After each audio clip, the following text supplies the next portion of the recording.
Hey, what's up, you guys? This is Jake here. Hope everybody's having a great day out there today. It's time for the Oscar nomination predictions, what I think is going to get nominated in all of the categories. This is the first year I've done this, and so, I don't know, I just thought this would be fun. I thought it'd be more fun to kind of talk about what I think's going to get nominated before I actually react to them, just so, you know, you have a context for what I'm reacting to, what I'm looking for, stuff like that. I am going to talk through all of the categories except for the short films. I don't know anything about them. I don't really care about them, at least for the nominations, and so, yeah, I'm just going to skip over those. So yeah, without any further ado, let's not waste any more time. Let's jump right into it. Best Picture. Wow, this has gotten really interesting in the last couple weeks or so. I think there are 6 movies that are like for sure locks, for sure getting in, for sure going to get nominated. I think it's Everything Everywhere All at Once, The Banshees of Inisherin, The Fabelmans, Tar, Top Gun Maverick, and Elvis. I think those 6 for sure getting in.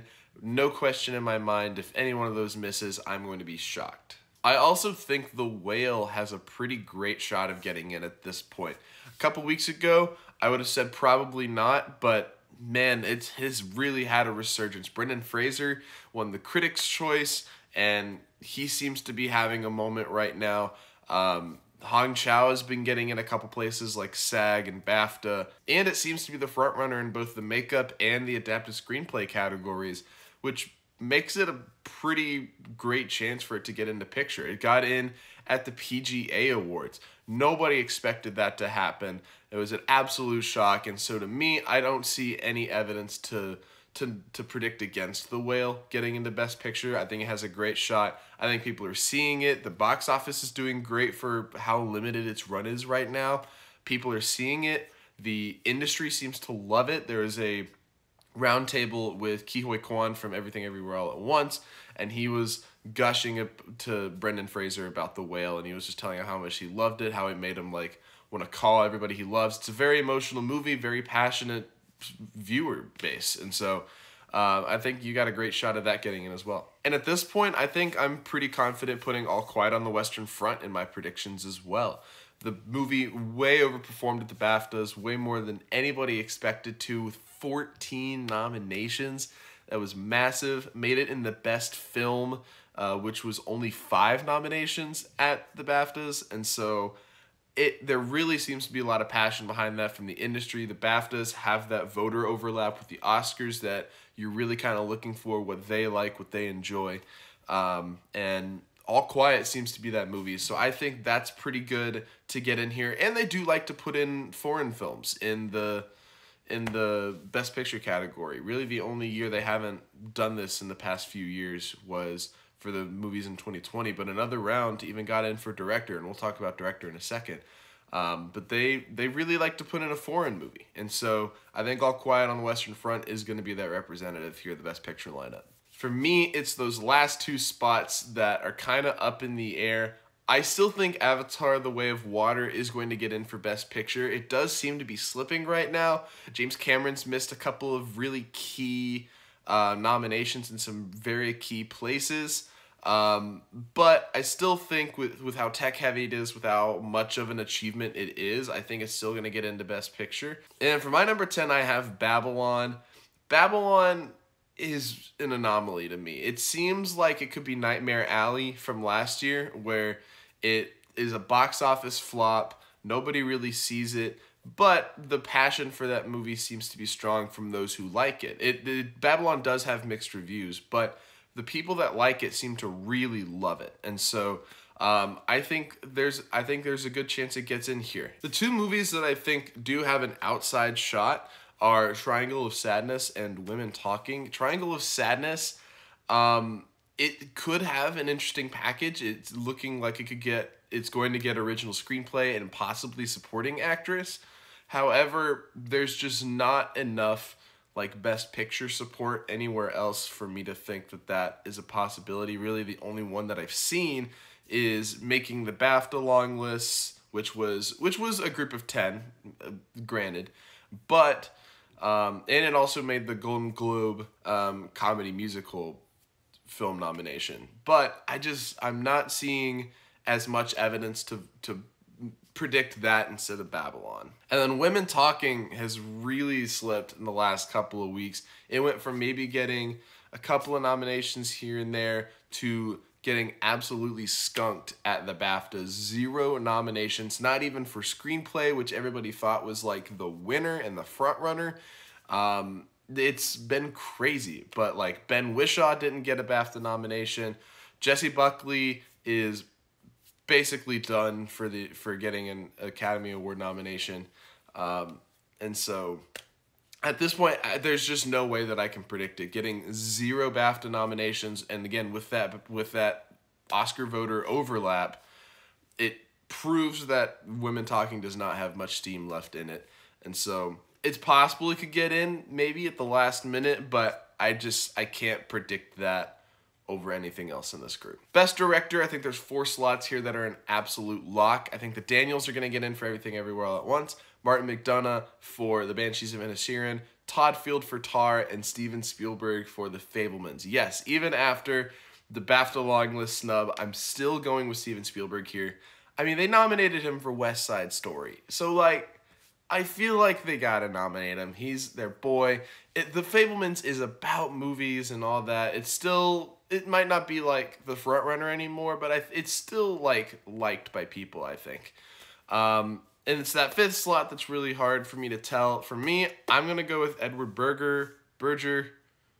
I don't know. But Edward Berger directed All Quiet on the Western Front. And again, with how well that movie did at the BAFTAs, it's really hard to tell how well that movie's going to do at the Oscars. Is it going to get a bunch of nominations? Is it only going to get like 3 or 4? It's really hard to tell. So I'm trying to find a balance for how much to nominate it for, how much I think it's going to get nominated. I still am going to put him in because there's been a trend over the past few years of getting a foreign director into the Best Director lineup. Going back as far as 2018 when Alfonso Cuarón and Paweł Pawlikowski got in for Roma and Cold War respectfully. 2019 you had Parasite. 2020 you had Thomas Vinterberg for Another Round. And then last year you had Ryusuke Hamaguchi for Drive My Car. It seems like that there's a trend there. And so I think Edward Berger gets in here. Yeah, I just think he gets in. And with how well that movie did at the BAFTAs, I think it's pretty locked in. It is possible that somebody like James Cameron or Baz Luhrmann gets in for Avatar or Elvis, respectfully. But they've both missed some nominations in some key places. And so, again, it's just hard for me to put those in above Edward Berger, who seems to have that momentum riding for him right now. Best Leading Actress is such a fun race right now. I think the top 2 for sure getting in are Cate Blanchett for Tar and Michelle Yeoh for Everything Everywhere All at Once. And to win, it's kind of a toss-up between the 2. But I think those 2 are for sure locks to get a nomination. I'm also predicting Danielle Deadwyler gets in for Till. She missed the SAG nomination, but she's gotten everything else since. She's still proving to be a strong player. And then there's 3 people kind of vying for those last 2 spots. That's Viola Davis for The Woman King, Ana de Armas for Blonde, and Michelle Williams for The Fabelmans. Now, Michelle Williams seems to be kind of the strongest of the 3 on paper, just looking at it, but she's missed some big nominations. She missed the SAG nomination and the BAFTA nomination. And so I don't know what's real anymore. I don't know if she's getting in. It's so hard to predict that right now. And Viola Davis, I think, first off, she's been getting everything, so I think she's getting in, and she's Viola Davis, so I think the Oscars are going to nominate her regardless. And then Ana de Armas does kind of have some steam. She got the SAG nomination, she got the BAFTA nomination, she got the Golden Globes nomination. She's been getting stuff, and she seems to be a very strong contender to get the Oscar nomination. And, you know, she's been working very hard for the past few years and getting a lot of great roles and giving a lot of great performances. And so I feel like the Oscars might use this as her time to give her her dues. And so I think they're going to do that here. I think Michelle Williams gets snubbed at the end of the day. I think Ana de Armas gets in. And plus, Ana de Armas is in a major transformative role. She's playing Marilyn Monroe and wearing the wig and wearing the makeup and stuff like that. And so even though people didn't really like the movie Blonde that much, I think her performance is strong enough and she's getting praised enough to where that's going to get in at the end of the day. And yes, I know I could be dead wrong about this Michelle Williams snub, but I just got that feeling and I can't just ignore that feeling. For Best Lead Actor, I think there's 4 slots here that are just tied up, wrapped up nicely with a bow. It's Austin Butler, Colin Farrell, Brendan Fraser, and Bill Nighy for Living. I think they're all getting in, no problems. It's that 5th slot, and this is kind of a weaker category, and so it's not necessarily who's stronger like it is for Best Lead Actress, but it's more so like who's not the weakest link, I guess. And for that 5 slot, it's basically between Paul Mescal for Aftersun or Tom Cruise for Top Gun Maverick for me. Now, Tom Cruise is kind of tied to Top Gun Maverick, which is a crowd pleaser, a fan favorite, one of the highest grossing movies of the year. Obviously has some love and some passion behind it, and he is genuinely great in the movie. And then Paul Mescal for Aftersun, he's in this little indie movie giving an amazing performance and getting his nominations, but he's not that familiar face. But Paul Mescal has been getting nominated places, and he has more nominations under his belt in the major precursors than Tom Cruise does. And so for me, it's really hard to ignore Paul Mescal. I think he gets in here. I don't know if Tom Cruise does. Tom Cruise could definitely get in, and I could be dead wrong about this, but I just have to follow the major precursors, and I think Paul Mescal has that passion behind it, even if the movie itself is not that strong. Like Aftersun missed a director nomination and a writing nomination at the BAFTAs, but Paul Mescal still gets in, and so I think he's strong. I think he gets in here. Crossing my finger. For supporting actress, I'm going with the SAG-5 or the Screen Actors Guild 5. That's Angela Bassett for Black Panther, Wakanda Forever, Carrie Condon for The Banshees of Inisherin, Hong Chow for The Whale, and then the 2 Everything Everywhere All at Once representatives, Jamie Lee Curtis and Stephanie Hsu. They all got nominated at the SAG. All of them but Stephanie Hsu got nominated at the BAFTA, but she didn't make the short list, and so she wasn't really eligible. And I think the Oscars are going to nominate Everything Everywhere All at Once a good bit, and I think Stephanie Hsu is going to get her due. She did get a Critics' Choice nomination, which is nice, and that SAG nomination, which is really, really important. And so I think she gets in here. Yeah, to me, there's not a ton of very strong players outside of those 5. I think Hong Chow is locked in. Angela Bassett is the front runner right now. Carrie Condon has just been getting in everywhere just because of the love for Banshees. And I just think that love for Everything Everywhere All at Once is going to translate to both of them getting nominated. So, yeah, that's my 5. For Best Supporting Actor, this is a really fun race. Ke Huy Quan, he's been sweeping. He's going to take the Oscar probably at this point, so he's a deadlock for sure. I also have both of the Banshees boys getting in, Brendan Gleeson and Barry Keoghan. They've been getting in everywhere. They're for sure locked in. And I'm also going to predict Paul Dano for The Fabelmans. He seemed like an early favorite, maybe had a little fizzle in the middle, but I think he's still strong enough to get in. He did get the SAG nomination, which is great. And so I think Paul Dano gets in here. And for that 5th slot, I'm going to go with Eddie Redmayne for The Good Nurse. I wasn't ready to admit that he was as strong of a player as he was. When he got nominated at the Golden Globes, I was like, I don't know what this movie is. He's just a name, I guess. I bet it was a good performance, but he's probably not going to show up anywhere. And he showed up everywhere. He did miss Critics' Choice, but he got SAG and BAFTA after that, which was like crazy. That was huge. And so Netflix is obviously campaigning that performance very heavily. And at that point, I just have to be like, well, I guess he's getting in. And so that's going to be my number 5 slot, Eddie Redmayne. Yeah. Take it to the bank. For Best Original Screenplay, I think you got a locked up, nice 5 group here. I think you have Everything Everywhere All at Once, Banshees of Inisherin, Tar, The Fabelmans, and Triangle of Sadness. They've been getting it everywhere. I have no further questions, Your Honor. This is an easy 5 for me, and I don't see anything else happening on Oscar morning. Best Adapted Screenplay is really, really interesting. Women Talking seemed to be the favorite for a long time, and that movie's really slipped off, as we kind of talked about with Best Picture. Now, I still think it gets nominated. I think The Whale is the front runner right now, so I think The Whale is a deadlock to get nominated, possibly to win at this point. And Women Talking, I think, will still get nominated for sure. I'm also going to go with All Quiet on the Western Front with that BAFTA nomination.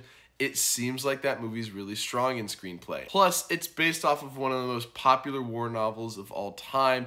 The movie All Quiet on the Western Front won Best Picture in 1930 at the 3rd Academy Awards, so there is a little bit of history there to it.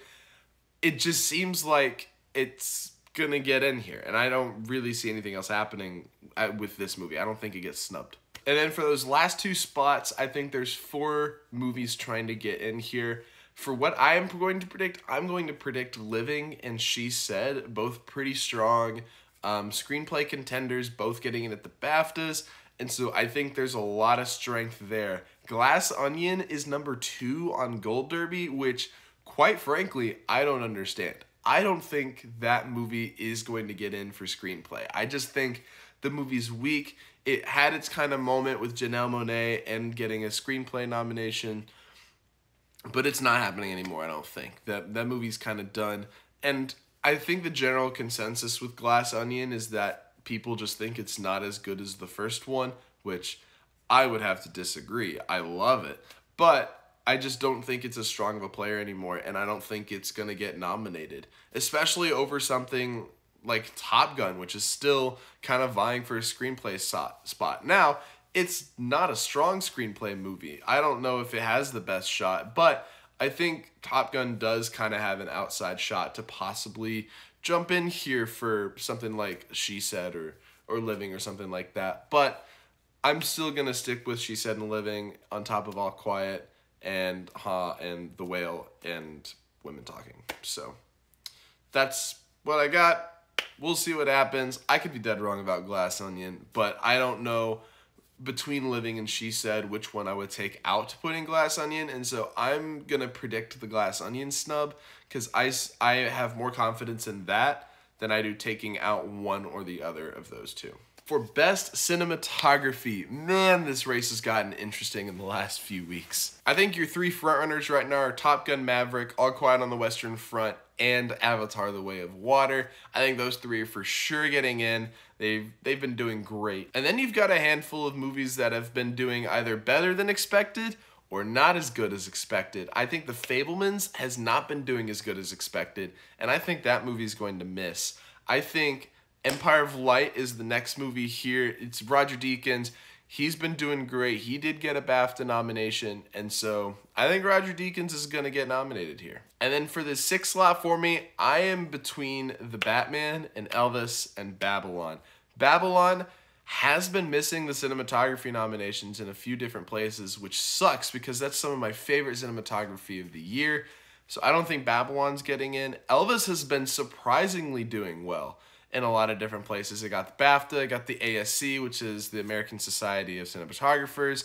But for me, I'm going to put in The Batman. And this was one that, like, when I saw the movie in March, I was like, how do you not nominate this? This is some of the most beautiful cinematography of the year, and it still turned out by the end of the year to be my favorite cinematography of the year.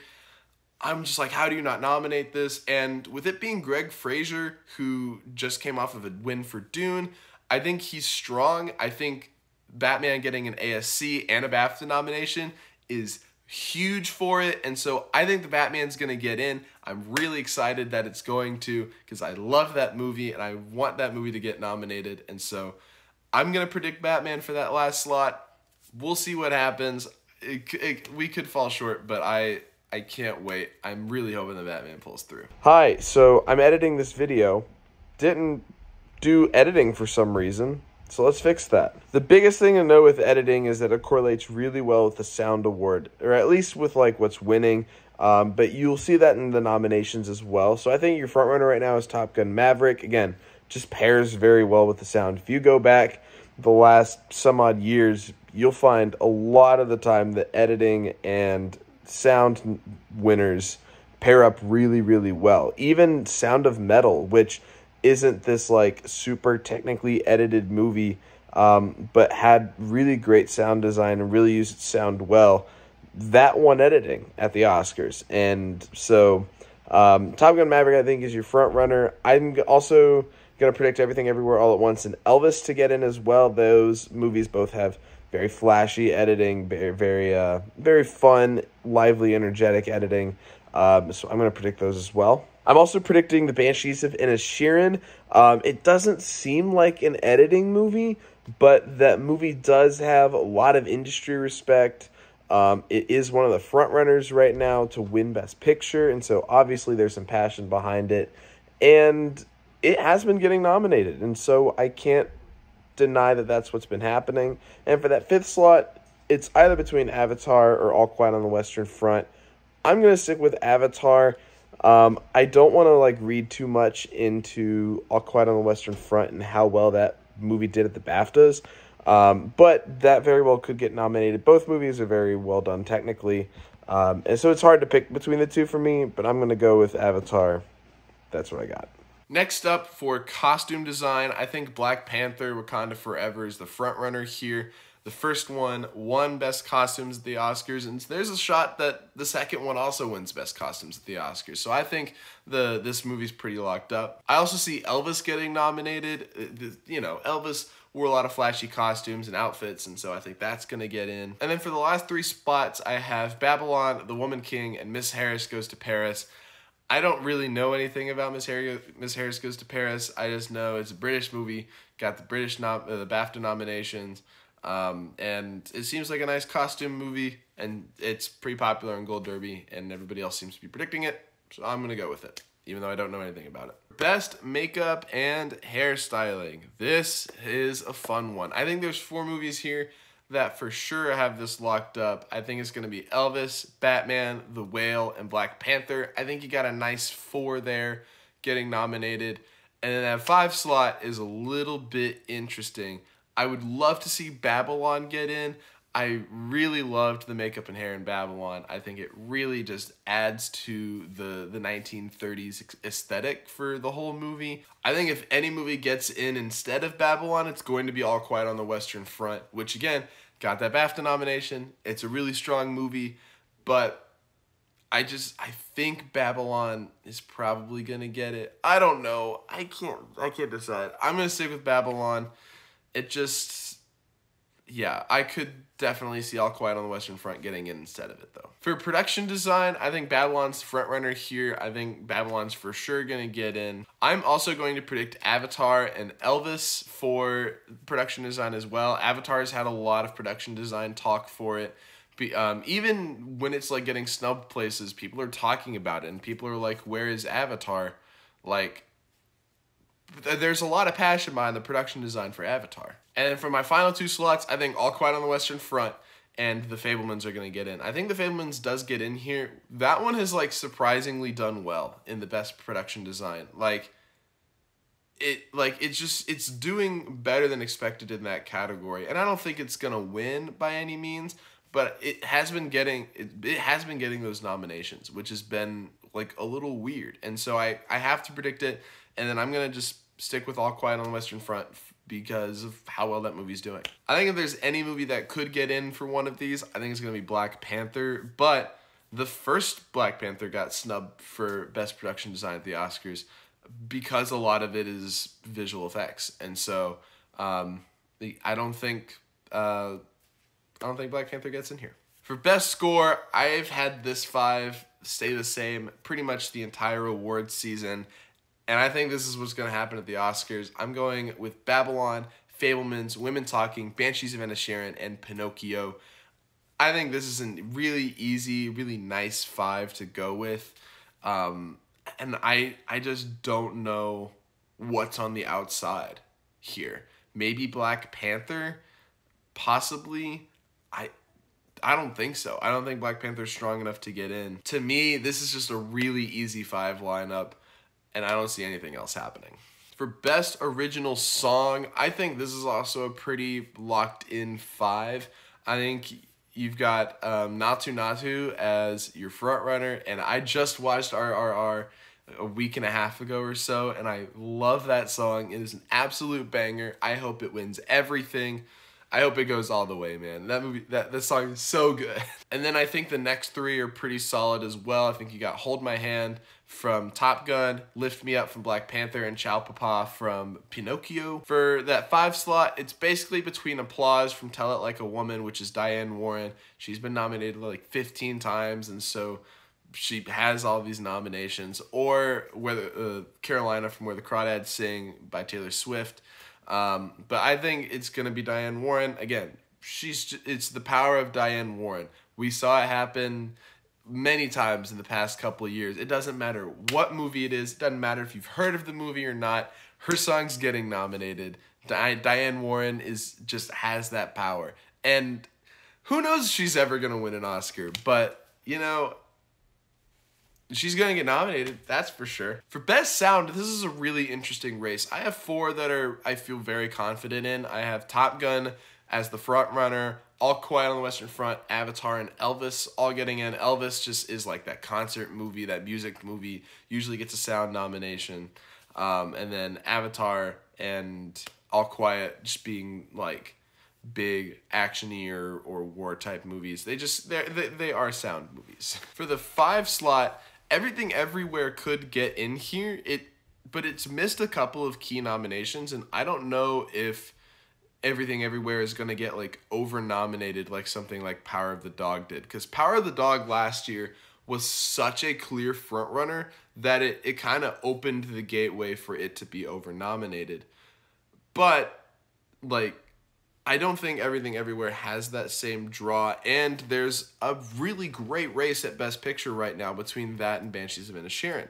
And so I don't see this getting nominated for sound, even though the sound is great in that movie. And Babylon would also be a really nice pick here. I really do love the sound of that movie, but I'm actually going to go with The Batman for my 5th slot. I think the sound design that they did on that movie, especially the Batmobile, it's so nice. I think just with that sound design and the craft and how good that sound is in that movie, I think it's going to get in. And I think, yeah, that's what I got. I think it's going to get in.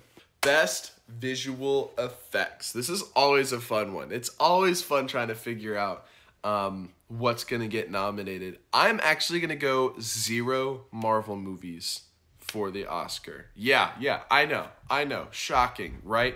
But think about this, right? So you have Avatar, Top Gun, Batman. I think those are locks for sure. I think you also have All Quiet on the Western Front getting in as well. Again, how strong that movie is, especially in technical categories, I think it gets in here. And then you look at that 5th slot and you're like, well, Black Panther could go in here. Doctor Strange could get in here. Like, both very big visual effects juggernauts.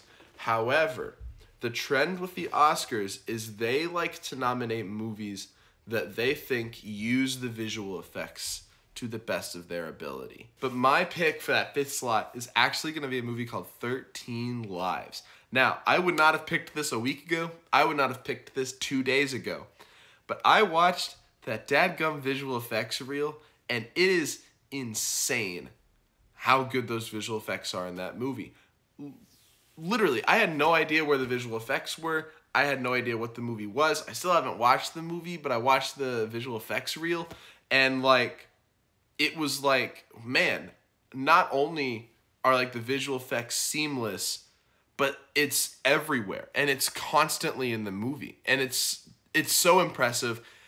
And like stuff like that is what's going to be floating around in the Oscar, the visual effects branch circles. That's what's going to be floating around. That's what they're going to be campaigning for. And so I think it actually gets in here. Again, Black Panther is probably my number 6 right now to get in, but I think it's on the outside looking in.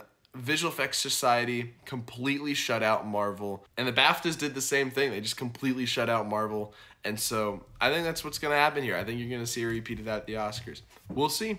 I could be wrong, but I'm feeling pretty confident about it. For Best Animated Feature, I think you have a really easy top 5 here. I think you have Pinocchio, Marcel the Shell with Shoes On, Puss in Boots, The Last Wish, Turning Red, and Wendell and Wild. It seems like those 5 are just kind of getting in everywhere, and so I'm just going to follow suit, and that's what I'm going to predict. For Best International Feature, I think your clear frontrunner right now is All Quiet on the Western Front. I think it's for sure getting in.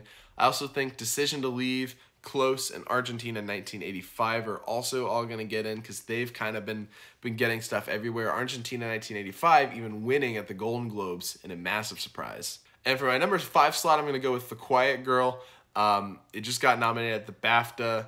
It got a screenplay nomination, which was really big for it. And so I think there was a lot of passion behind that movie. And so I think that's going to get in for International Feature. And finally, for Best Documentary Feature, I don't know too much about these. And so I'm not going to spend too much time on it. But I think All the Beauty and the Bloodshed, Fire of Love, All That Breathes, Navalny, and Moon Age Daydream. Moon Age Daydream, a lot of people think are missing. But I think even just getting the editing shortlist at the BAFTAs was really strong for it. And it getting in at the BAFTAs also proves that, you know, there's a little bit of passion behind that movie. And so maybe it was a BAFTAs thing because, you know, David Bowie, he's British. They like their music documentaries, whatever. But I'm going to predict it for the Oscar. And I don't really know anything else about these, so that's what I got. And there you have it. Those are my Oscar predictions. Every day I'm feeling less and less confident in these, but, you know, it is what it is. We'll see what happens. Thanks for watching, you guys. Look forward to a Oscar nominations reaction video on Tuesday. Very excited to see what gets nominated. It's right here. It's right on the doorstep. We're so close. And so I'm really excited. Can't wait to see what happens. Yeah, I'm just excited. You know, if I miss a bunch of predictions for the sake of getting surprised a bunch and getting some great reactions, then, man, I'm okay with that. We're all here for it. So thank you guys so much for watching. Hope you guys have a great day, and I'll see you at the Oscars.